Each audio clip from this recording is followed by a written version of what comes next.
मलाई कति पीडा भयो। जसले मलाई सिधा उसैलाई मैले जिताउनु पर्यो। प्रचण्डलाई जिताउन लाग्नुभयो तपाईँ? किन लाग्यो? देशव्यापी रूपमा भूमिहीन सुकुम्बासीलाई जग्गा दिने भयो भनेर उहाँहरू आत्तिनुभयो र म माथि पनि यही आयोगको विघटन गर्नुभयो। यसरी एउटै व्यक्तिमाथि पटक पटक किन प्रहार हुन्छ? मलाई त साम्यवाद ल्याउन छ चाँडै। जमिनदारहरूबाट निजी स्वामित्वको अन्तको कार्यक्रम सुरु गरौँ भन्न सक्नुहुन्छ वामदेवजी? त्यहाँबाट थालौँ। कुन ठाउँबाट थाल्ने हो? कारणले गरिबको हितमा जग्गा नपुगोस् भन्ने नै हो। यो गलत दृष्टिकोणमा आधारित छ। त्यहाँ म नेकपा एमालेको उम्मेदवार थिएँ। जित्ने स्थितिमा पुगेकोमा उहाँहरूले मतपत्र च्यातेर एकताको विकल्प छैन। यो आयु थालिदियो भने 9 बजे बाँस 9 बजे बसुरी। हामीलाई पनि चोट लाग्छ। अरू जस्तो भत्ता खाएर हामी बसेन। 2 महिना मात्रै भएको भए हामीले पूर्जा वितरण हजारौं पूर्जा वितरण गर्थ्यौँ। सुकुम्बासी हुने गरी बेच्न पाइयो। बदलाको भावना मसँग छैन। म त खुल्ला किताब। पार्टीलाई फेरि पुरानै अवस्थामा हामी सिर्जना गर्छौँ। पूर्णता दिन सक्नु भएको छैन मन्त्री परिषदको। मन्त्री नबनाए आत्महत्या गर्ने भए भागभन्दा जय नेपाल। 1.5 वर्षपछि चुनावमा जान्छौँ। यसको हिसाब किताब जनताबाट गराउँछ। आज पार्टीको बैठक छ? हजुर हो। के छन् एजेन्डा पार्टीका? सधैँभरि वेटिङ गरेर बस्न सक्दैन। पार्टी अध्यक्षको माधव नेपाल हो। महाधिवेशनमा हार्ने बित्तिकै बबन्डर मचाउने नीति पद्धति हो। के चुनाव प्रतिगमन हो? मेरो प्रश्न बाबुराम भट्टराई वा माधवजी, के हो प्रतिगमन भनेको? जनतामा जाने कुरा प्रतिगमन हुन्छ? चुनाव भन्ने हो भने अब चुनावै नगर्ने? विविध घटनाक्रममाथि केन्द्रित रहेर कुराकानी गर्नका निम्ति नेकपा एमालेका नेता एवं भूमि समस्या समाधान आयोगका पूर्व अध्यक्ष देवी गेवाली हामीसँग हुनुहुन्छ। सर स्वागत छ यहाँलाई। हजुर धन्यवाद। के हुँदैछ राजनीति यो देशमा? राजनीतिले अस्थिरताको वातावरण सिर्जना हुँदैछ। यो अस्थिरता ल्याउनमा तपाईँहरूकै पार्टीका नेता कार्यकर्ताहरू सहभागी भए, एउटा समूह केन्द्रित भयो। त्यो पनि गलत होइन तपाईँले भनेको कुरा। तर किन यस्ता गलत प्रवृत्तिहरूलाई कारबाही गर्न या उनीहरूबारे निर्णय गर्न नेकपा एमाले किन सकिराखेको छैन? सकेसम्म नेपाली जनता, नेपाल राष्ट्र र सिङ्गो नेपालको प्रगति चाहने नागरिकहरू नेकपा एमाले एकताबद्ध होस् भन्ने चाहन्छन्। त्यो एकताको चाहना र भावनालाई नेतृत्वले अत्यन्त संयमता धैर्यताका साथ आफ्ना कदमहरू चाल्नुपर्छ।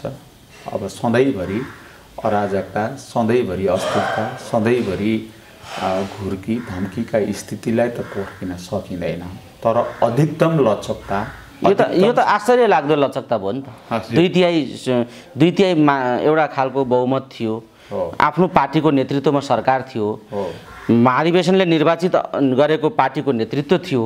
यी सबै कुरालाई अस्वीकार गर्ने कुरा पनि सामान्य हो त होइन? पार्टी एउटा कम्युनिस्ट पार्टीको जीवनमा यो हाम्रो पार्टी जीवनमा उत्पन्न भएको एउटा असाधारण असामान्य स्थिति नै हो। यसका पछाडि केले काम गरेको? अब यसको पछाडि मूलत नेतृत्वमा रहेका साथीहरूको पद्धति विधि सिस्टम भन्दा पनि इगो र कहिलेकाहीँ के हुँदो रहेछ भने आफूलाई जहिले पनि ठुलो ठान्ने मान्छे परिस्थितिले त्यो कुरालाई एक्सेप्ट गर्न सकेन। जस्तो हाम्रो 9औं महाधिवेशनमा हाम्रो पूर्व महासचिव पूर्व पार्टी प्रमुख माधव नेपाल 15 वर्ष पार्टीको नेतृत्व गर्नुभयो र 9औं महाधिवेशनमा पनि अध्यक्षमा प्रत्याशी हुनुभयो। तर महाधिवेशनले उहाँलाई अध्यक्ष छानेन। केपी ओलीलाई पार्टीको अध्यक्ष छान्यो। छानिसकेपछि उहाँले आफूलाई पार्टीको दोस्रो म अध्यक्ष भइन भन्ने कुरालाई भित्री हृदयदेखि हृदयङ्गम गर्न सक्नु भएन। त्यसबाट उहाँमा इगो हर्ट सिर्जना भयो।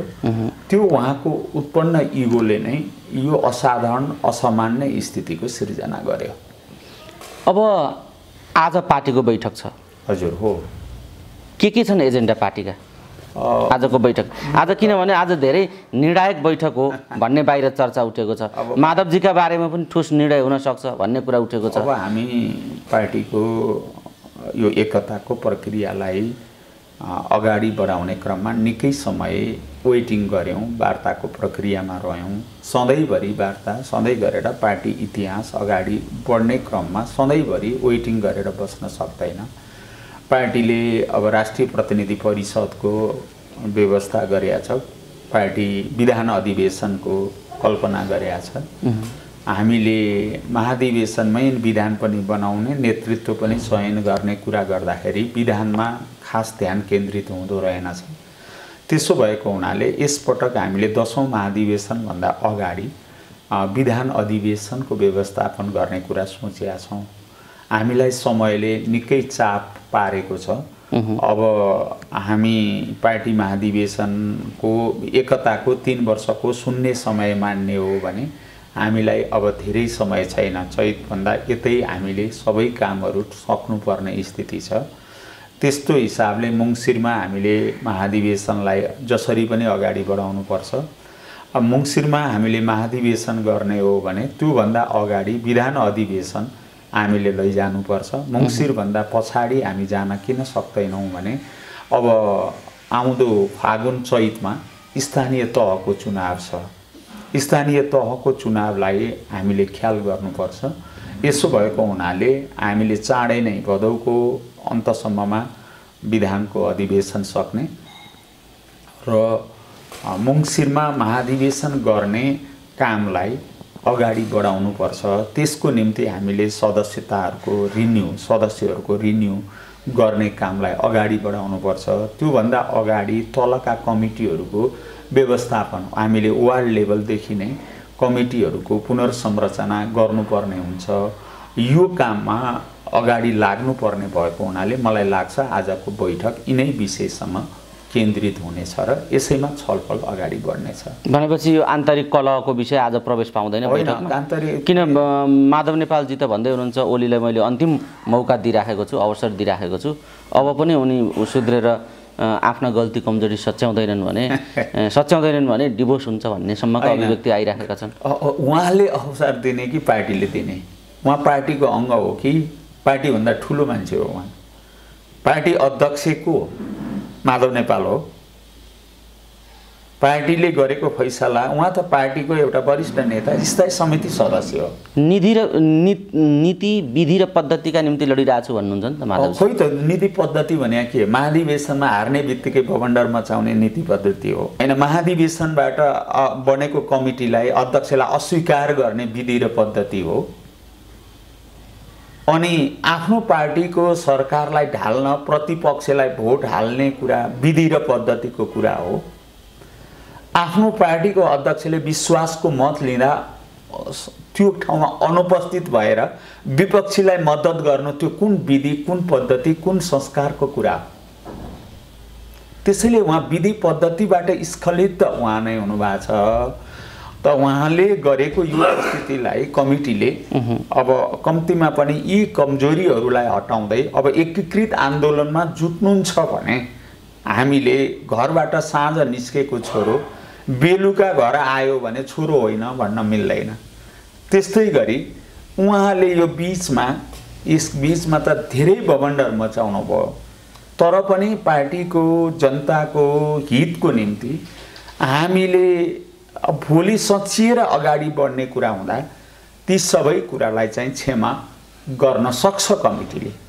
त्यसैले उहाँले टाइम दिने होइन, उहाँले निर्धारित समयभित्र कमिटीभित्र आउने, जिम्मेवारी सम्हाल्ने, कामलाई अगाडि लैजाने कुरामा लाग्नुपर्छ माधव कुमार। यो किचलो बारे पार्टीभित्र के छलफल हुन्छ आज? आज सामान्यतः अनौपचारिक रूपमा यो विगतको कार्यदल वार्ता समिति जुन बनिएको थियो, कार्यदलका साथीहरूले प्रस्तुति गर्नुहुन्छ होला, भएको डेभलपमेन्टको कुरालाई अगाडि बढाउनुहुन्छ र मेरो विचारमा अरू साथीहरू पनि जो वार्तामा संलग्न हुनुभएको थियो, एकतामा जुटिरहनु भएको थियो, उहाँहरू सायद अगाडि आउनुहुन्छ।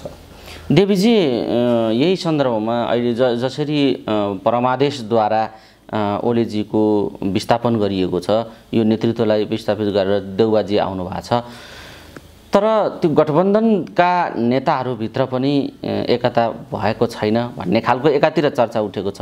अर्कातिर आज मात्रै बाबुराम भट्टराईले के भन्नुभएको छ भने प्रतिगमनको अर्को भेरिएन्ट आउन सक्छ, अर्ली इलेक्सनको खतरा पनि छ, यहाँ प्रतिगमन फेरि पनि हुन सक्छ भनेर अर्को तरङ्ग बाबुरामजीले पैदा गर्नुभयो। आफैले बनाएको सरकार विरुद्ध बाबुरामजीले प्रतिगमनकारी गतिविधि हुन सक्छ भनेर भन्दै हुनुहुन्छ, आशंका गर्दै हुनुहुन्छ। यो नेताहरूलाई, पार्टीहरूलाई जे आफैले ल्यायो त्यहीसँग डर लाग्ने स्थिति किन हुन्छ पटक पटक, यो बताइदिनुहोस् त। माधवजीलाई आफ्नै पार्टीको नेतृत्वको सरकार एउटा त्रासदी भयो, अहिले बाबुरामजीहरूलाई फेरि चाहिँ देउबाजीको सरकार त्रासदी भइराखेको छ। यो के भएको हो, के छ यो देशमा त्यस्तो कुरा बताइदिनुहोस्। अग्रगमन भनेको के हो, प्रतिगमन भनेको के हो, त्यसमा स्पष्ट हुनु पर्यो। नम्बर 1, अग्रगमन भनेको अगाडि बढ्नु, प्रतिगमन भनेको पछाडि फर्किनु। अब केलाई उहाँहरूले चुनावलाई प्रतिगमन भन्नुभएको छ होइन? अर्ली इलेक्सन हुन सक्छ होइन, चुनाव भनेको प्रतिगमन हुनु हो भन्ने उहाँहरूको बुझाइ छ होइन? के चुनाव प्रतिगमन हो? चुनावमा जाने, जनतामा जाने कुरा चाहिँ प्रतिगमन हुन सक्छ? मेरो प्रश्न बाबुराम भट्टराई वा माधवजी, उहाँहरूलाई मेरो भनाइ के हो भने चुनावमा दुनियाँमा कहिलेकाहीँ सरकारको तर्फबाट ल्याएका नीति, कार्यक्रम, योजना संसदले अगाडि बढाएन भने त्यो कुरा संसद बनाउने को जनता, ती जनतालाई मैले ल्याएको नीति कार्यक्रम संसदमा अड्क्यो, संसदले होल्ड गर्यो, यी कार्यक्रम देश र जनताको हितमा छन्, तसर्थ ती कार्यक्रमको बारेमा संसदले होल्डिङ गरेको हुनाले मैले त्यो कार्यक्रमलाई अगाडि लान संसद अवरोध बनेको हुनाले म तपाईहरुको बीचमा आएँ भनेर जाने, जनतामै जाने, जनताको नासो जनतामै पुर्याउने कुरा कसरी प्रतिगमन हुन्छ? हामीले इटालीमा 4 वर्षमा 3-4 वटा चुनाव भएको पनि त देखेका छौं। के त्यहाँ प्रतिगमन भएको हो र?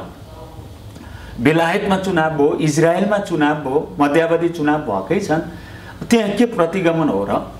बरु चुनावै नगर्ने 30औं वर्ष अधिनायकवादी ढंगले पार्टीका अध्यक्षहरू हुने अनि चुनावदेखि डराउने, भाग्नेहरूले अग्रगमनको कुरा गर्न मिल्छ? के हो प्रतिगमन भनेको? जनतामा जाने कुरा प्रतिगमन हुन्छ? तर यही भनेर चाहिँ अहिलेसम्मको यो देउबा सरकार बनेको छ होइन। अब उनीहरू बने एउटा कुरा हो, प्रतिगमन भनेको एउटा आवधिक निर्वाचनमा आएको संसदले पुरा अवधि प्राप्त गरोस् भन्ने सामान्य इच्छा हुन्छ। तर त्यो संसदले गति दिन सकेन, त्यो संसदले जनताका भावनाहरूलाई सम्बोधन गर्न सकेन, त्यो संसदले योजना र नीतिहरूलाई ब्लकेड गरिदियो भने जनतासँग जाने कुरा प्रतिगमन होइन। त सैनिक तानाशाह लागेर निर्वाचित जनप्रतिनिधिहरूलाई बन्धक राख्ने, जसरी म्यानमारमा बन्धक गराए आङ सान सुचीको सरकारलाई सेनाले निर्वाचित सरकारलाई अपदस्थ गरिदियो, त्यो चाहिँ प्रतिगमन पछाडि फर्केको कुरा हो। जनतामा जाने कुरा कसै हालतमा पनि प्रतिगमन हुँदैन। कि अब चुनाव भन्ने हो भने अब चुनावै नगर्ने? अब नेताहरू आफू हार्छौं, आफ्नो निर्वाचन क्षेत्र सुरक्षित छैन, आफ्नो पार्टी फुटिया छ, त्यसैले मलाई चाहिँ यो चुनाव भन्ने बित्तिकै प्रतिगमनको सपना देख्ने डर, कायर मनोवृत्ति हो।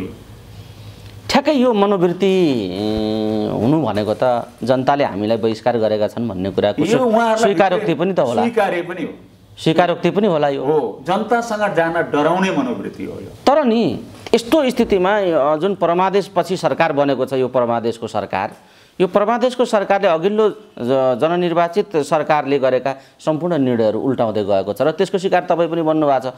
अब यो उल्टाउँदै जाने कुरालाई तपाईहरू किन रोक्न सक्नुहुन्न या रोक्न सक्ने अवस्था किन छैन?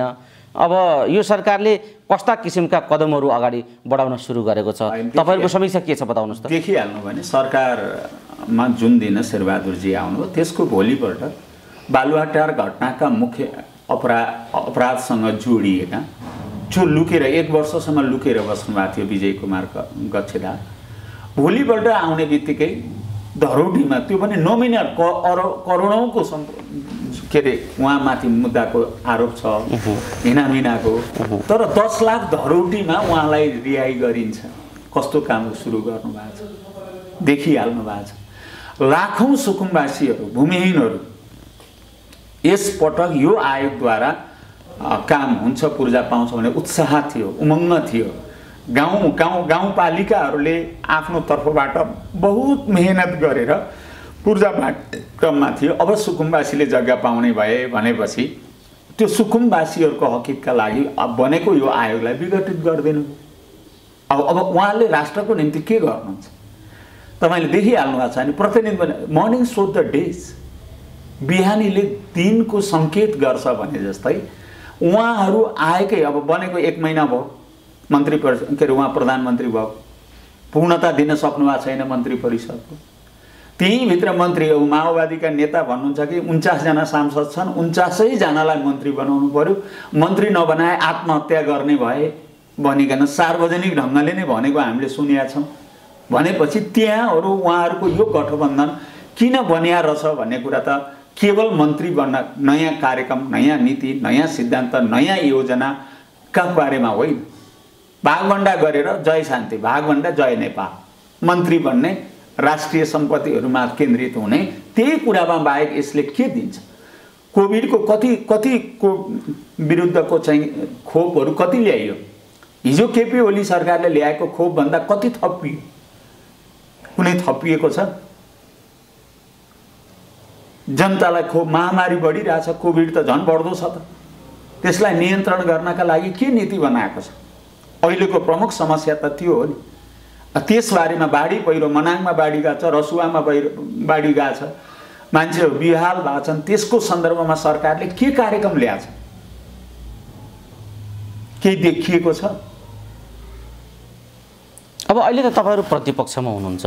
हजुर। त प्रतिपक्षमा भएको दलले सरकारलाई जनताप्रति, राष्ट्रप्रति उत्तरदायी भएर काम गर्ने खालको स्थितिका निम्ति दबाब दिनुपर्ने र भूमिका खेल्नुपर्ने तपाईँहरूको काम हो नि। लगातार भूमि आयोग विघटनपछि संसदभित्र हाम्रो बोल्ने ठाउँ कहाँ? संसद हो।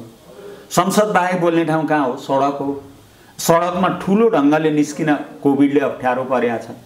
तर पनि साङ्केतिक ढङ्गले देशका धेरै भागमा सरकारले गरेका गलत कदमको साना सुकुम्बासीका नानीहरू बोकेर ती सुकुम्बासी बस्तीका आमाहरू जुलुसमा गएको दृश्य तपाईँहरू जस्तै सञ्चारकर्मीले अगाडि ल्याइरहनु भएको छ, देख्नु भएको छ नि। चाहे सुन्दर हरैचा होस्, चाहे लालबन्दी होस्, चाहे कञ्चनपुर होस्, चाहे देशका विभिन्न भागहरूमा नागरिकहरूले सुकुम्बासी आयोग, यो भूमि आयोग विघटनपछि जनताको आक्रोश विभिन्न ढङ्गले व्यक्त भइरहेछ सरकारप्रति। त्यसका निम्ति आम जनतालाई सहयोग गर्ने हिसाबले हाम्रो पार्टी पनि संलग्न भएको छ। नीतिगत रूपले संसदमै पनि आवाजहरू उठाइरहेको छ र अन्तिम यो काउन्टडाउन गराउँछ। हामीले त अन्तिम त जनतामै जाने हो।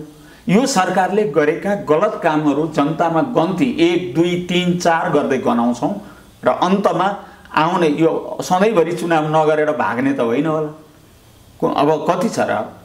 बढी लामो यही अवधिकै कुरा गर्ने हो भने 1-1.5 वर्ष, 1.5 वर्षपछि चुनावमा जान्छौँ। यसको हिसाब किताब जनताबाट गराउँछौँ। देवीजी, यो भन्दै गर्दा नि जसरी भूमि आयोग विघटन गरियो, फेरि गठन गर्ने भन्ने चर्चा पनि उठिराखेको छ एकातिर भने, अब अर्कातिर यो अहिले विघटन भएको अवस्था छ र यो विघटन चाहिँ गर्नु र तपाईँलाई हटाउनु चाहिँ सबैभन्दा ठुलो प्रचण्डजी लगायतका नेताहरूको ममाथिको पूर्वाग्रह नै हो भन्ने खालको ढङ्गले तपाईँले बुझ्नुभयो।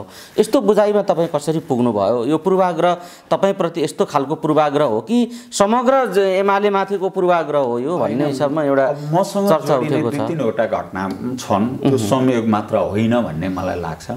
एउटा त्यो त जनताले पनि बुझेकै छन्, मतपत्र चबाएदेखिका कुरा नै अहिले मसँगै जोडियो नि, होइन?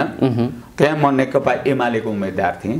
जित्ने स्थितिमा पुगेकोमा उहाँहरूले मतपत्र च्यातेर, अब यो जुन खालको घटना घट्यो त्यो मैमाथि देखा पर्यो नि।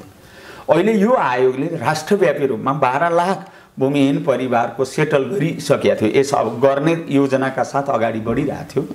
अब यही आयोगले अब देशव्यापी रूपमा भूमिहीन सुकुम्बासीलाई जग्गा दिने भयो भनेर उहाँहरू आत्तिनुभयो र म माथि पनि यही आयोगको विघटन गर्नुभयो। यसरी एउटै व्यक्तिमाथि पटक पटक किन प्रहार हुन्छ?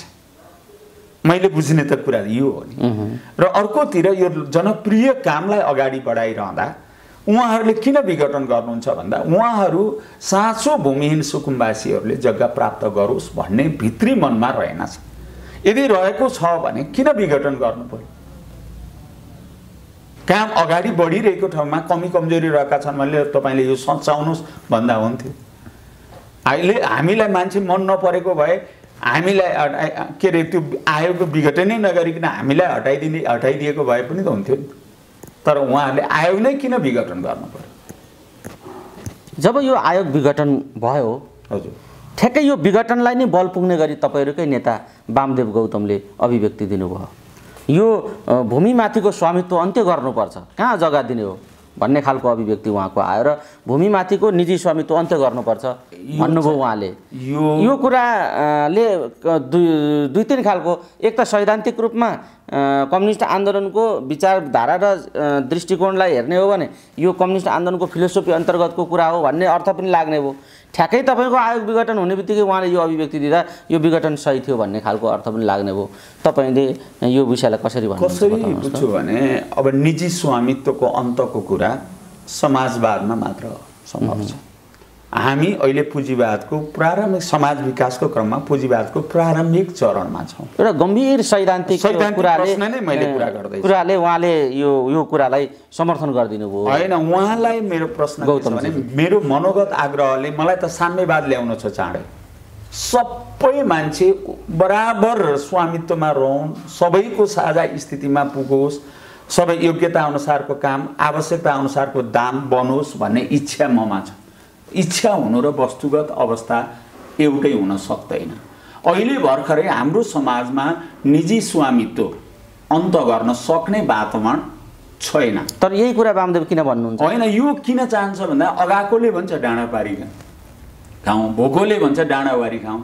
उहाँहरू लगायत ठुला सामान चाहिँ जसका जग्गा जमिन छ उनीहरू भर्खरै हटाउन तयार छन्। पहिला भएकाहरूबाट सुरु गरौँ, अन्त गर्नु। ठुला जमिनदारहरूबाट भएको जग्गालाई राष्ट्रियकरण गर्ने प्रक्रियालाई सुरु गरौँ। अनि यी गरिब सुकुम्बासीले जग्गा पाउने बेलामा नै अनि जग्गा निजी स्वामित्व हुँदैन भनेर यसको विरोधमा जाँदाखेरि यो उल्टो भएन र? जसले प्राप्त गरिरहेको छैन त्यो गरिब भूमिहीन सुकुम्बासीले जग्गा पाउने बेलामा निजी स्वामित्व, त्यसो भए जमिनदारहरूबाट निजी स्वामित्वको अन्तको कार्यक्रम सुरु गरौँ भन्न सक्नुहुन्छ वामदेवजी? त्यहाँबाट थालौँ। कुन ठाउँबाट थाल्ने हो? जग्गा नभएका भूमिहीनहरूलाई दिने बेला आउँदा भूमिको स्वामित्व अन्त्य गरौँ भन्ने त्यो गरिबलाई चाहिँ हुनु हुँदैन भन्ने खालको प्रकारान्तरले गरिबको हितमा जग्गा नपुगोस् भन्ने नै हो। यो गलत दृष्टिकोणमा आधारित छ। यही मैले जिज्ञासा तपाईँसँग राखेको थिएँ। देवीजी, अब राजनीतिक कोर्स कसरी अगाडि जान्छ? नेकपा एमाले के गर्छ? नेकपा एमाले जनतासँग जान्छ। अब अहिलेको पहिलो कुरा आफूभित्रको एकतालाई सुदृढ गर्ने प्रयत्नमा छ। आन्तरिक एकतालाई सुदृढ गऱ्यौँ भने अब यो के अरे परामदेशी सरकार एकछिनमा यो कुसको बाहुन हो, ढोडको लौरो होइन, यो कुनै पनि बेला जान्छ र फेरि हामीले राष्ट्रको निर्माण र जिम्मेवारी हामीले नै सम्हाल्नुपर्छ। यदि कथम कदाचित हाम्रै साथीहरूको बुद्धि बिग्रियो, एकतालाई सुनिश्चितता गर्न उहाँहरू अल्झिनु भयो भनेर वर्ग शत्रुहरूलाई मद्दत गर्ने काममा लाग्नुभयो भने पनि हामी जनताको बिचमा जान्छौँ। यस बिचमा जनतालाई सङ्गठित गर्छौँ। जनतालाई आगामी निर्वाचनका निम्ति हामीले गरेका कामहरू यी थिए। हामीले त यस्ता घात धेरै सहँदै आयौँ नि, तपाईँलाई थाहा छ। तर यो 56 सालमा वामदेवजीहरू नै हो नि, हामी त्यतिखेर झन्डै 2/3 त्यतिखेरै पनि प्राप्त गर्थ्यौँ। उहाँहरूले पार्टी फुटाइदिनु भयो र 2-3 वर्ष नपुग्दै शून्यमा झर्नुभयो। देख्नुभयो, पछि फेरि उहाँहरू नै पार्टीमा आउनुभयो। यो त 56 सालको कुरा तपाईँको अगाडि छँदैछ। अहिले पनि केही साथीहरू हामीबाट अलगिए भनेर अन्त कोसिस गरे पनि जनताले यस फैसला गरिदिन्छ। देवीजी, यी यावत प्रसङ्ग र कुराकानीहरू गर्दै गर्दा तपाईँले आफ्ना धारणा कुरा राख्दै गर्दाखेरि बाह्य कुराले भन्दाखेरि पनि आन्तरिक कुराले नेकपा एमाले बढी अप्ठ्यारोमा परेको छ। गुट परिवर्तन गर्ने, अर्को गुट निर्माण गर्ने, यी यस्ता कुराले गन्जागोल भएको स्थिति छ। अब अहिले आएर फेरि माधवजी को समूहबाट झलनाथजी अलग भएको कुरा सार्वजनिक भएको छ भने यता यही कुरामा पार्टी एकताका निम्ति भनेर भूमिका खेलिराखेको भन्ने वामदेव गौतम भीमरावलहरूको अर्को भूमिका छ। भीमरावलजी पनि राष्ट्रपति निवास पुग्नु भएको छ। यो अहिले झलनाथजीहरू अलग भएको घोषणा गर्नु भीम रावलजीले एउटा खालको भूमिका खेलिराख्नु, यी सबैका भूमिकाहरू हेर्दाखेरि अब नेकपा एमाले एक भएर जान्छ कि या विभाजनतर्फै अब यसको बाटो हो भन्ने खालको एउटा मानिसहरूमा जिज्ञासा छ। बताइदिनुहोस् त, झलनाथजीको भूमिका, भीम रावलजीहरूले खेलिराखेको भूमिकालाई कसरी हेर्ने मान्छेहरूले विभिन्न जिज्ञासाहरू उठेका छन्, क्लियर गरिदिनु। एकताको विकल्प छैन।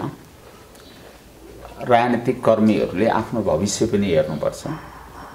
अहिले जो साथीहरू त्यतापट्टि संलग्न हुनुभएको छ उहाँहरूभित्र दुईटा डर छ। एउटा चाहिँ पार्टीको विधि पद्धति प्रक्रियालाई हामीले तोडेपछि भोलि पूर्वाग्रह राख्छ कि बरु त्योभन्दा त अहिले एउटा ठुलो शक्ति लिएर कतै रह्यो अस्तित्वमा अर्को बनायो भने आउन सकिन्छ कि भन्ने मनोविज्ञान छ। त्यो मनोविज्ञान भएका साथीहरूलाई मेरो अनुरोध के छ भने यो पार्टी तपाईँ हामीले नै बनाएको पार्टी हो। विगतमा तपाईँहरूको पनि रगत पसिना बगेको छ। कुनै बेलामा कमी कमजोरी भयो भन्दैमा विगतमा पार्टी निर्माणमा खेलेको भूमिकालाई पार्टीले बिर्सिँदैन, त्यसलाई सम्झिन्छ। तसर्थ यो पार्टीमा तत्कालीन खास इस्युजमा भिन्न विचार रहेकै कारणले अलग हुने, भिन्न जाने, त्यो खालको मनोदशाबाट मुक्त हुनुहोस्। यो पार्टीले कुनै पूर्वाग्रह राख्दैन, बदलाको भावना लिँदैन। त्यसैले ढुक्क साथ पार्टी एकताको प्रक्रियामा संलग्न हुनुहोस्। जनतालाई हामीबाट विगतमा जे जस्ता त्रुटि भएछन् भनेर जनतालाई कन्भिन्स गर्ने क्रममा यहाँहरूले अलिकति समय बढी बिताउनुपर्छ। भोलि अरूलाई भन्दा तपाईँहरूले नै अलि बढी समय, ती साथीहरूले नै अलि बढी समय खर्च गर्नुपर्छ। त्यो खालको मानसिकताका साथ आउनुहोस्। र अब भीम रावलजी एकताको कुनै अर्को शर्त छैन, एकताको विकल्प छैन भन्ने कुरामा उहाँहरू पुग्नु भएको छ। 10 बुँदे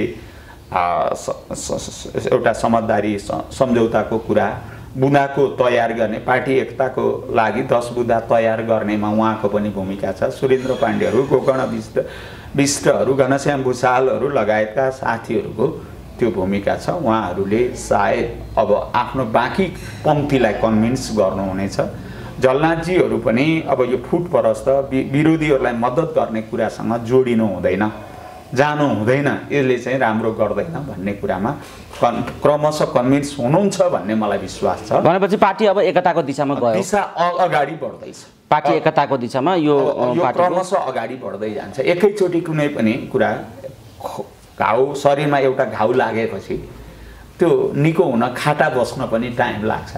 देवीजी, यो पछिल्लो समय सरकार बनिसके पछाडि सरकारले गरेका निर्णयहरूमा अरू निर्णयमा भन्दा बढी चाहिँ नेकपा एमाले यो भूमि आयोग खारेज गरेको विषयमा बढी आक्रामक देखिएको छ र त्यो खालका कार्यक्रमहरू पनि बनाएको देखिन्छ। जस्तो देशैभरि एउटा खालको आन्दोलन चलिराखेको छ। अहिले मोरङदेखि नेपालगञ्जसम्म आन्दोलन उठेको देखिन्छ र काठमाडौँमा आज पनि भव्य एउटा आन्दोलन भइरहेछ। चितवनमा तपाईँकै क्षेत्रमा पनि भइरहेको छ।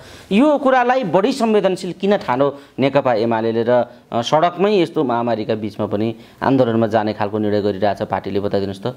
यो किन महत्त्वपूर्ण छ भने हामीले संविधानमा जुन कुरा कमिटमेन्ट गर्यौँ, भूमिहीन सुकुम्बासीलाई जग्गा दिन्छौँ भनेर हामीले बोल्या हो नि, मौलिक हकमा लेख्या हो नि। अब अर्कोतिर ती भूमिहीन सुकुम्बासीहरूले वर्षौँदेखि आश गरेको विषयवस्तु हो। यो मुखमा बाँड्न तयार प्रक्रियाहरू पुरा गर्दै अगाडि बढिरहेको बेलामा सरकारले डरले अब यो आयोगले काम गरेपछि एमालेको जनआधार बढ्छ, सुकुम्बासीहरू सबै एमाले हुन्छन्, यसको जस उसले प्राप्त गर्छ, अव्यवस्थित बसोबासीहरूको पनि विश्वास यो पार्टीप्रति बढ्छ। तसर्थ यो आयोग हालिदियो भने 9 बजे बाँस 9 बजे बसुरी भने जस्तै ढङ्गले सरकारले गरिबहरूलाई एमालेबाट प्राप्त गर्न खोजिरहेको जुन सुविधा थियो त्यसबाट विमुख गराइदिएपछि हामीलाई पनि चोट लाग्छ। हामीले जुन मेहनत गऱ्यौँ, दुःख गऱ्यौँ, 18 घण्टा खट्यौँ, तपाईँहरूलाई थाहा छ। मैले चलेका साथीहरूलाई धेरै कठिनाइका बिचमा हामीले काम गऱ्यौँ, धेरै कठिनाइका बिचमा काम गऱ्यौँ। अरू जस्तो भत्ता खाएर हामी बसेनौँ। हामीले भत्ता समेत बैठक भत्ता लिएनौँ, इन्कार गऱ्यौँ। नयाँ गाडी किन्ने कुराको विरोध गऱ्यौँ हामीले, किन सरकार सङ्कटमा छ, भएका पुराना गाडीबाटै काम गर्नुपर्छ भनेर चलायौँ। मितव्ययी भन्ने ढङ्गले गऱ्यौँ। 5 करोड लाग्ने सिस्टम डेभलपमेन्टका क्षेत्रमा हामीले 35 लाखसम्मका स्थितिमा हामीले कामलाई ल्यायौँ भने मितव्ययिता, किनभने राज्य सङ्कटमा छ, राज्यको पैसा अनुचित ढङ्गले खर्च गर्नु हुँदैन भन्ने कुरामा यो आयोग छ। प्रशासनिक खर्चलाई सबैभन्दा कम गर्यो, पुँजीगत खर्च, विकास खर्च। पुँजीगत खर्च त बढाउनै पर्छ, सरकारले पुँजीगत खर्च बढाउन सक्दैन, तर यो आयोगले आफ्ना कामहरूमा पुँजीगत खर्चहरूलाई अगाडि बढाएको थियो, प्रशासनिक खर्चहरू न्यून गरेका थियो। जनता र भूमिहीनहरूको पक्षमा यो आयोग लागिरहेको हुनाले एमालेलाई चोट लाग्यो नि। त्यसैले एमालेले जनतालाई जागरुक बनाउने गरी यो कार्यक्रमलाई निरन्तर दिएको र अब पनि दिनुपर्छ। देवजी, यो तपाईको नेतृत्वमा कार्यकालको समयमा तपाईले काम गर्दासम्म यो भूमि आयोगले यो देशमा के उपलब्धि गर्यो, यो भूमि आयोगका कामहरू तपाईले के गर्नुभयो र यो कुन चरणमा पुगेको थियो बताइदिनुस् त। पहिलो कुरो, कुनै पनि कामको पहिचान, सुकुम्बासी को हो को होइन भन्ने चिन्ने कुरा नै सबैभन्दा ठुलो। जसले पनि सुकुम्बासी भन्दैका छन्, हुकुमबासीहरू पनि सुकुम्बासी भए भनेर आलोचना भइरहेको आलोचना हुन्छ। त्यसो भएको हुनाले हामीले पहिचानको लागि मापदण्ड बनाएका थियौँ, एउटा कार्यविधि बनाएका थियौँ, मापदण्ड आधारहरू बनाएका थियौँ, किनभने पहिचान ठिक भयो भने न रिजल्ट ठिक आउँछ। त्यसैले पहिचानका निम्ति हामीले काम गऱ्यौँ। 6-7वटा भन्दा बढी कार्यविधिहरू निर्माण गऱ्यौँ, नियमावलीको संशोधनमा सरकारलाई मद्दत गऱ्यौँ। त्यसपछि स्थानीय पालिकासँग मिलेर हामीले काम गर्नुपर्ने थियो। 753वटा पालिका छन्, त्यसमध्ये हामीले 747वटा पालिकासँग हामीले कार्य सम्पादन समझदारी पत्रमा हस्ताक्षर गऱ्यौँ र भूमिहीन दलित र भूमिहीन सुकुम्बासीको चाहिँ पहिचान गर्दा झन्डै 2,47,000 भन्दा बढी परिवार, व्यक्ति होइन, त्यो परिवारको रेकर्ड हामीले कायम गऱ्यौँ। अव्यवस्थित बसोबासीहरूको चाहिँ हामीले चाहिँ 9,22,000 भन्दा बढी परिवारको रेकर्ड हामीले कायम गरेर टोटलमा 11,80,761 परिवारको हामीले पहिचान गऱ्यौँ। विगतका आयोगका अधुरा अपुरा काम थिए, त्यसको निवेदन 43,000 भन्दा बढी निवेदनहरूको हामी जाँच बचार गर्दै थियौँ। 114वटा पालिकामा जग्गाको नापजाँच गरेका थियौँ, हामीले पिलरहरू राखिरहेका थियौँ, किताहरू कायम गरिरहेका थियौँ, पोइन्टहरू तोकिरहेका थियौँ, जग्गाको नक्साहरू बनाइराखेका थियौँ। अब श्रेष्ठता बनाउने काममा लागिरहेका थियौँ र करिब 9,000 बिघा जग्गाको नाप नक्सा समेत यस अवधिमा हामीले गरेका थियौँ र हजारौँ पूर्जा बढ्ने स्थिति सिर्जना हुँदै थियो। त्यसैले यो काम त चरणबद्ध हुन्छ, 3 वर्षको समयको हिसाब गर्छौँ हामीले, अहिले 14 महिना गएको थियो। यो बिचमा यी चरणहरू पुरा गरेपछि नै अर्को स्टेजमा पुग्छ। भनेपछि पहिचान गर्ने र भूमिको नापजाँच गर्ने कुराहरू भइराखेको थियो। अब यो श्रेष्ठता तयार गर्ने र पूर्जा तयार गर्ने दिशामा आयोग गइराखेको थियो। अब यसमा हामीलाई 2 महिना मात्रै भएको भए हामीले पूर्जा वितरण, हजारौँ पूर्जा वितरण गर्थ्यौँ, तर त्यो कुरा अब रोकियो, अब खारेज गरिएको छ। यो असंवैधानिक गैर कानुनी र एउटा मानवोचित व्यवहार भएको छैन भनेर तपाईहरू अदालतमा पुग्नु भएको छ। यो प्रोसेस कहाँ हुँदैछ? अदालतले अब कस्तो खालको सुनवाई गर्ला या अदालतको सुनवाईको प्रक्रिया कहाँ पुगेको छ? आज तपाईँ आफै पनि त्यसमा लागिराख्नु भएको छ। आज पेशी छ, पेशीमा अब 4-5वटा तहबाट रिट निवेदन दर्ता भएको छ। हाम्रो आयोगको तर्फबाट मैले अध्यक्षले गरेका छु। भूमिहीन सुकुम्बासीको तर्फबाट अर्को एकजना भूमिहीन नागरिकले रिट दिनुभएको छ। त्यस्तै गरी गाउँपालिकाहरूको तर्फबाट कुनै गाउँपालिकाले रिट गर्नुभएको छ। अर्को तर्फबाट स्वतन्त्र व्यक्तित्व वकिल एकजना, अर्को वकिल साहब समथिङ केसी भन्ने वकिल साहबले पनि यही विषय रिट गर्नुभएको छ। अब अदालतले यी सबै रिटलाई एकै ठाउँमा राखेर सुनवाई गर्दैछ। आज सुनवाई हुँदैछ। देवीजी, यो सुनवाई पछि पुनर्स्थापित अथवा यो फेरि यो जुन सरकारले गरेको निर्णय छ यो बदर भयो र यो आयोग पुनः स्थापित भयो भने त्यसको नेतृत्व फेरि तपाईले पुनर्स्थापित भयो भने त हामीले नै गर्छौँ। त्यो भनेपछि तपाईहरुले पुनर्स्थापित भयो भने तपाईहरुले गर्ने अवसर भयो भने यो 1 वर्षभित्रको अवधिमा नागरिकहरूले भूमिहीनहरूले भूमि प्राप्त गर्न सक्छन्। त्यो सबै तयारी पुरा भइसक्यो, एकदम तयारीको चरणमा थियौँ नि हामी। देवीजी, अब यो विषयमा कुरा गर्दाखेरि लगभग यो देशमा चाहिँ एउटा खालको के भइराखेको छ भने आयोगले अर्थात् सुकुम्बासी समस्या समाधान गर्ने भनेर जग्गा पनि दिँदै जाने, सुकुम्बासीको सङ्ख्या पनि कहिले नघट्ने, यो के हो भन्ने प्रश्न पनि उठेको छ। यो किन यस्तो हुन्छ बताउनु? हामीले यसपटक नयाँ व्यवस्था गरेका छौँ। हामीले व्यवस्था के छ भने कुनै पनि मान्छेले सुकुम्बासीमा जग्गा प्राप्त गरिसकेपछि उसले पहिलो कुरो त हामीले 10 वर्ष बेच्नै पाउँदैन उसले, र हक हस्तान्तरण नै हुन सक्दैन। 10 वर्षपछि पनि अपुत्वाली वा अंशगणनामा बाहेक यो जाँदैन, र सुकुम्बासी बन्ने गरी बेच्नै पाइँदैन। हामीले दिएको अबको प्रावधान त्यो छ। र व्यक्तिलाई सुकुम्बासी बन्ने गरी जग्गा बेचबिखनलाई हामीले रोक लगाएका छौँ। त्यो कस्तो खालको प्रावधान छ अलिकति बताउनुहोस्। प्रावधान के छ भने पहिलो कुरो त 10 वर्षसम्म यो जग्गा बेच्न पाइएन, र अर्को कुरा पाएको जग्गा आफू सुकुम्बासी बन्ने गरी बेच्नै पाइएन, सुकुम्बासी हुने गरी बेच्न पाइएन। त्यो व्यवस्था छ, कानुनी व्यवस्था। भनेपछि यो कहिल्यै बेच्नै नपाउने खालको व्यवस्था गरिएको छ। त्यसले के छ भने केही उसले छकट्टा पाइरहेथ्यो, घर व्यवहारका सन्दर्भमा भनौँ 10 वर्षपछि केही समस्या परेछ भने अलिकति अंश घटाउन सक्ला, तर फेरि म सुकुम्बासी हुँ भनेर सुकुम्बासी बन्ने गरी चाहिँ बेच्न पाइँदैन। त्यो खालको प्रावधान गरिएको छ। भनेपछि अब जग्गा पनि वितरण भइराख्ने, सुकुम्बासी सङ्ख्या पनि बढिराख्ने, यो समस्या हुँदैन। भनेको भूमिहीन, असली भूमिहीनहरूको पहिचान गरेर उहाँहरूलाई उपलब्ध गराउने भन्ने। र एक पटक दिइसकेपछि फेरि भूमिहीन भनेर अर्को पटक दिइने, यो प्रावधान यो आयोगले गरेको छ। वास्तवमा यो खालको राजनीतिक आग्रह पूर्वाग्रह र कोपभाजनमा भूमिहीन, सुकुम्बासी र गरिब जनतामाथि यस्तो खालको राजनीतिक दाउपेचको एउटा कोपमा यो वर्गलाई पार्ने भनेको त यो सङ्गीन कुरा हो। र यो खालको अपराध विरुद्ध हामी लडिरहेका छौँ भन्ने कुरा तपाईँले गर्दै गर्दा त्यो समुदायले चाहिँ तपाईँलाई कतिको साथ दिइराखेको देखिन्छ? पुरै निस्किरहेछ। अहिले नानी काखमा सानो नानी बोकेर, तपाईँले सुन्दर हरैछा मोरङको देख्नुभयो होला जुलुस, ती आमाहरू सुकुम्बासी आमाहरू निस्किनु भएको छ। देशका विभिन्न भागमा झरी परिरहेछ, छाता ओढेर उहाँहरू त्यो चर्को घाममा, कहिले पानीमा उहाँहरू चाहिँ निस्किनु भएको छ सडकमा।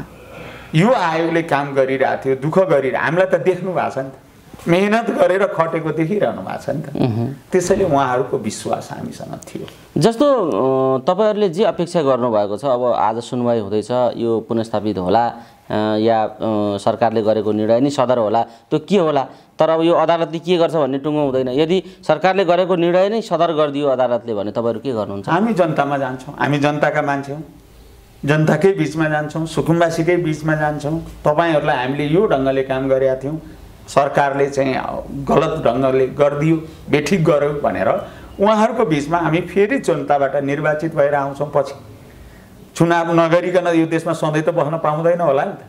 भोलि चुनाव हुन्छ, त्यो चुनावबाट फेरि हामी मेजोरिटी ल्याउँछौँ, अनि फेरि यो कामलाई हामीले राज्यबाट वैधानिक बनाएर फेरि थाल्छौँ। देवीजी, एउटा तपाईँमाथि उठेको प्रश्न छ, म तपाईँलाई जिज्ञासा राख्छु। जस्तो तपाईँ नेकपा एमालेका थुप्रै असल नेता कार्यकर्ताहरूमध्ये देवी गेवाली पनि एउटा असल र जनताप्रति सधैँ उत्तरदायी भएर त्यो वर्गका निम्ति, आधारभूत वर्गका निम्ति लडेको र जीवनभर त्यसका निम्ति सङ्घर्ष गरेको, त्यसको अधिकारका निम्ति सङ्घर्ष गरेको मान्छे हो भन्ने कुरामा दुईमत छैन। तपाईँलाई मानिसहरूले त्यो आदर्शले बुझ्छन्। तपाईँ चितवनको एउटा उसमा रहे पनि समग्र देशभरि नै तपाईँलाई बुझ्ने मानिसहरूको एउटा भावना चाहिँ त्यो खालको छ। तर त्यस्तो खालको नेता स्थानीय निर्वाचनदेखि अहिले आयोगको अध्यक्ष हुँदासम्म, उम्मेदवार बनाउँदादेखि आयोगको अध्यक्ष हुँदासम्म तपाईँ पनि पटक पटक यो राजनीतिक दाउपेचको कोपमा पर्नुभयो। तर स्थानीय निर्वाचनमा तपाईँले किन यो पार्टीसँग र त्यो निर्वाचनको गलत परिणामसँग सम्झौता गर्नुभयो? यसका पछाडि केही न केही छ भनेर तपाईँलाई प्रश्न गरिराखेका छन् मान्छेले। क्लियर गरिदिनुहोस् त। म पार्टीको असल कार्यकर्ता हो। म पार्टी निर्णयलाई आफ्नो सम्पूर्ण स्वार्थभन्दा माथि राख्छु। पार्टीको फैसला मेरो हितमा छ कि छैन, मेरो पक्षमा छ कि छैन, म पहिला हेर्दैन। सङ्गठन र पार्टी, हामीले त व्यक्तिगत स्वतन्त्रता पार्टीको स्वतन्त्रतासँग पार्टीको अधीनस्थ राखेका छौँ हामी अल्पमत बहुमतको अधीनस्थ हुन्छ, व्यक्ति सङ्गठनको अधीनस्थ हुन्छ भन्ने जुन सङ्गठनात्मक सिद्धान्तबाट बुझेर लागेका मान्छे। मेरो चुनावमा म जोसँग प्रतिस्पर्धा गरेका थिएँ, मैले जोसँग लडेको थिएँ उनीहरूले गलत, अनुचित, अलोकतान्त्रिक र एउटा ज्यादै निन्दनीय क्रियाकलापहरू उनीहरूले गरे, त्यसको शिकार म भएँ। तर भोलि पार्टी एकता भयो। पार्टी एकता भइसकेपछि तिनीहरूकै परिवारका मान्छे त्यो क्षेत्रबाट चुनाव लडे। पार्टीले मलाई के भन्यो भने, हेर तैँले तिनीहरूलाई पार्टीको हितको निम्ति तैँले प्रचारमा लाग्नुपर्छ। मलाई कति पीडा भयो। जसले मलाई सिधा उसैलाई मैले जिताउनु पर्यो। प्रचण्डलाई जिताउन लाग्नुभयो तपाईँ? लाग्यो। किन लाग्यो? मेरो पार्टीले भन्यो, मेरो पार्टीको फैसला थियो। म कि त पार्टी छोडेर हिँड्नु पर्थ्यो, कि पार्टीको निर्णय मान्दिनँ भनेर चाहिँ अराजकतावादी भएर म हिँड्नु पर्थ्यो, होइन भने कि म पार्टीले गरेको निर्णयलाई छोडेर, निर्णयलाई नमानेर मसँग के विकल्प थियो? एक। दोस्रो, दुनियाँमा प्रतिशोधको भावनाले होइन, मान्छेलाई रूपान्तरण गर्ने चाहिँ नयाँ विधिबाट जानुपर्छ। जस्तो मैले नेल्सन मण्डेलाको धेरै घटना छु। 27 वर्ष नेल्सन मण्डेला जेलमा बस्नु, गोरासाईको विरुद्धको आन्दोलन। उहाँलाई जेलमा लाँदा एकजना मान्छेले सधैँ पानी माग्दा पिसाब दिँदो रहेछ। पछि उहाँ छुट्नुभयो र राष्ट्रपति हुनुभयो दक्षिण अफ्रिका। कुनै बेला होटलमा खाना खाँदै जाँदा त्यही मान्छे त्यही होटलमा रहेछ। नेल्सनले खाना खाँदै गर्दा उसलाई बोलाउनु भयो, आऊ तिमीले पनि खाना खाऊ भनेपछि ऊ आयो, तर आउँदा खाना पनि खायो, तर उसका हात काँपिरहेको थियो। किन काँपेको होला भनेर पछि बुझ्दा त्यहाँ ऊ छन्जेल कसैले सोधेनन् पनि, नेल्सनले पनि केही भन्नु भएन। जब ऊ बाहिर निस्केपछि एकजना नेल्सनको साथीले सोध्यो, हजुर यो मान्छे किन काँपेको होला भन्दा नेल्सनले भन्नुभयो, यो म जेलमा बस्दा यो मान्छे मलाई चाहिँ पानी माग्दा मलाई पिसाब दिन्थ्यो। आज म राष्ट्रपति छु, त्यो नागरिक छ, मैले बदलाको भावना लिन्छ भनेर त्यो डराएको, तर अब मसँग बदलाको भावना छैन। ऊ मेरो नागरिक हो, त्यसैले मैले उसलाई खाना बोलाएँ भने जस्तै म पनि राजनीतिमा नेल्सनबाट प्रभावित मान्छे।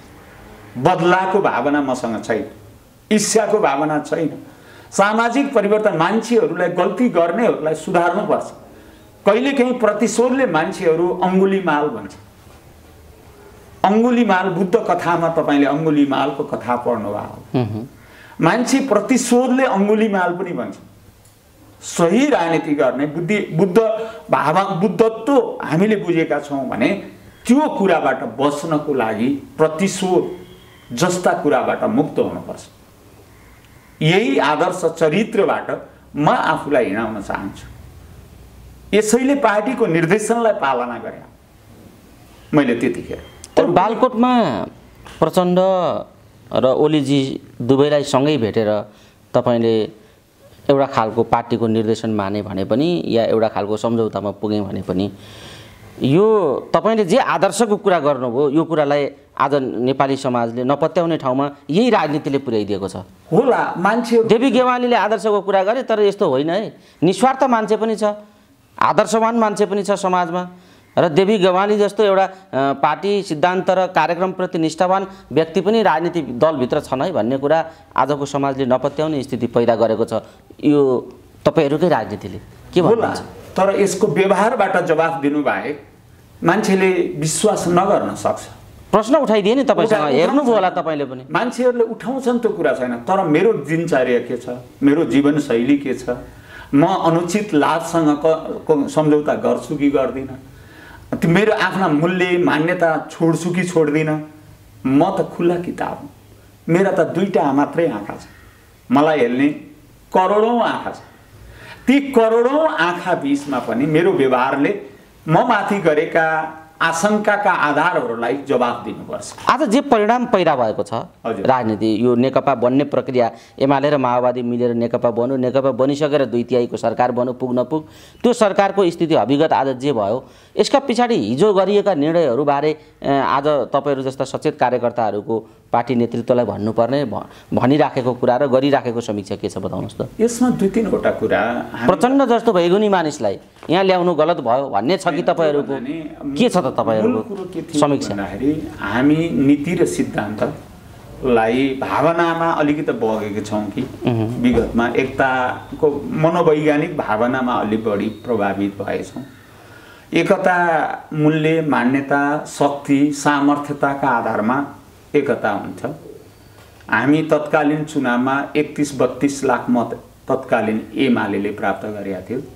13 लाखभन्दा तल मत माओवादीको थियो। प्रतिशतको हिसाबले हैन, एउटा पार्टी झन्डै 32% मत प्राप्त गरेका थियो, एउटा पार्टीले 13% मत प्राप्त गरेका थियो। तर त्यो पार्टी बीचको एकता हुँदा चाहिँ झन्डै बराबरी अथवा 40-60, कतिपय जिल्लामा त 50-50 ढङ्गको जुन खालको कुरा हो, यो शक्ति, सामर्थ्य, क्षमताको हिसाबमा हुन सकेन। नम्बर 1 समीक्षा गर्दा देखिने कुरा यो हो। दोस्रो कुरा, हामीले अपनाइरहेको बहुदलीय जनवाद जुन मदन भण्डारीले दिनुभएको प्रिन्सिपल थियो, सिद्धान्त थियो, त्यो सिद्धान्तको आलोकमै हामीले आफूलाई अगाडि बढाउनु पर्थ्यो। एकताको नाममा हामीले जनवादका कुराहरू उठाएर कुरा गऱ्यौँ। त्यो चाहिँ जबजलाई हामीले महाधिवेशनसम्मको लागि ड्रप गऱ्यौँ, त्यसमा चाहिँ हामीले ठिक गरेनौँ भन्ने नै मलाई लागेको छ। दोस्रो कुरा। तेस्रो कुरा, हामीले आफूभित्रको सङ्गठनात्मक सुदृढ आन्तरिक एकतालाई हामीले अझै बल पुर्याएर जानुपर्छ। स्वार्थ समूहसँगको टकरावमा हाम्रा व्यक्तिगत इगोहरू जोड्नु हुँदैन भन्ने कुरामा आफ्नो पङ्क्तिलाई सुरुदेखि नै अपडेट गर्नु पर्थ्यो। त्यस हिसाबमा पनि अलिअलि कमजोरी रहे भन्ने मलाई लाग्छ। हामी कुराकानीको अन्तिम चरणमा छौँ।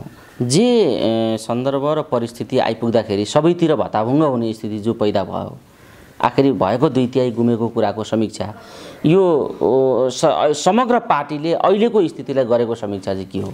अब हामी अहिले एकता प्रक्रियालाई अगाडि बढाउँदैछौँ। धुलो अहिले भएका घटनाहरूको रिभ्यू हामीले गर्छौँ नै, र समयमा अब महाधिवेशनद्वारा यी सबै कुराको हामीले गम्भीर समीक्षासहित लागेको झट्का धुलो टकटकाएर पुनः जागृत हुँदै हामी पुनः सपना देखेर अगाडि बढ्छौँ। के हो भने हामी एउटा झट्काले निराश हुँदैन। यस्ता घटना त हामीले धेरै भोग्दै आयौँ। तपाईँले 56 मा भोग्यौँ, पार्टी बराबरको योभन्दा ठुलो शक्ति विभाजित थियो नि, त्यसलाई पछि चुनावमा शून्यमा पुर्याइदियो। अहिले पनि अनेकौँ खालका अप्ठ्याराहरू जुन छन्, ती अप्ठ्यारालाई उच्च मनोबल, जनताप्रतिको विश्वास र समर्पण र राष्ट्रप्रतिको गम्भीर जिम्मेवारी बोध लिएर हामी जान्छौँ र पार्टीलाई फेरि पुरानै अवस्थामा हामी सिर्जना गर्छौँ। यो आजको ठ्याक्कै जे सन्दर्भ विकास भएर हामी जेमा केन्द्रित रहेर छलफल गऱ्यौँ, यो सुनिरहेका आम दर्शक श्रोताहरूलाई जाँदा जाँदै के भन्न चाहनुहुन्छ? आदरणीय जनताहरू, तपाईँहरूले हामीलाई अघिल्लो पटक विश्वास गर्नुभयो।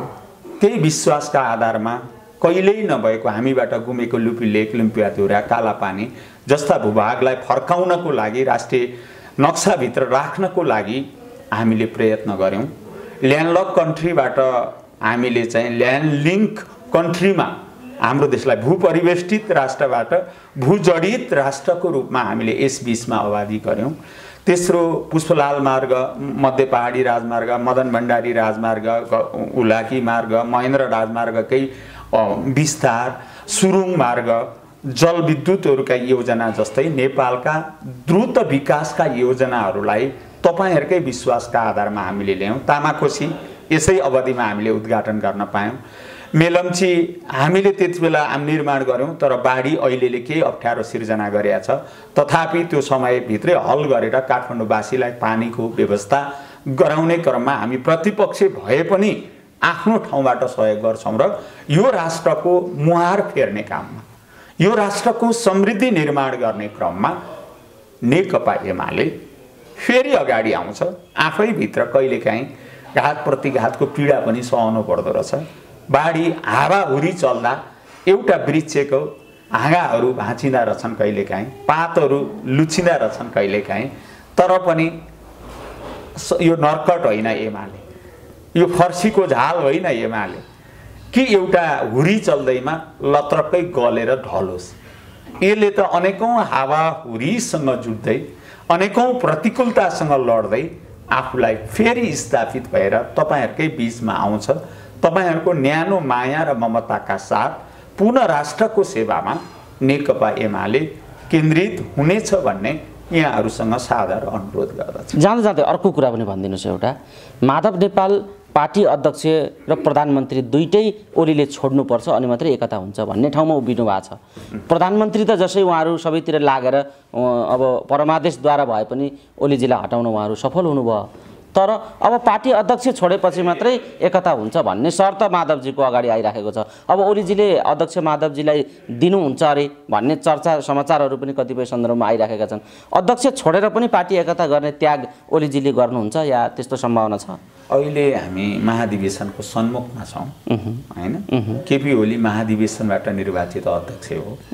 महाधिवेशनको सार्वभौमिकता छ। कसलाई अध्यक्ष बनाउने, कसलाई उपाध्यक्ष बनाउने, कसलाई महासचिव बनाउने अधिवेशनले गर्छ। तसर्थ महाधिवेशन भन्दा अगाडि जाउँ। महाधिवेशनको नजिक रहेको हुनाले तपाईहरुका इच्छा चाहना केही छन् भने महाधिवेशनमा राखौँला। कार्यकर्ताले फैसला गरेर तपाईलाई नै पार्टी अध्यक्ष बनाएछ माधव कमरेड भने हामी मान्छौँ, तर महाधिवेशनको फैसलालाई कुर्दिनुस्। महाधिवेशन भन्दा दायाँ बायाँ गएर महाधिवेशन भन्दा अगाडि निर्वाचित महाधिवेशनको अध्यक्षलाई हटाउने कुरा विधिको हिसाबले, प्रक्रियाको हिसाबले, परम्पराको हिसाबले पनि मिल्दैन, उचित हुँदैन। हस् देवीजी, अमूल्य समय दिनुभयो। यो समय र संवादका लागि यहाँलाई धेरै धेरै धन्यवाद। हजुर, धन्यवाद।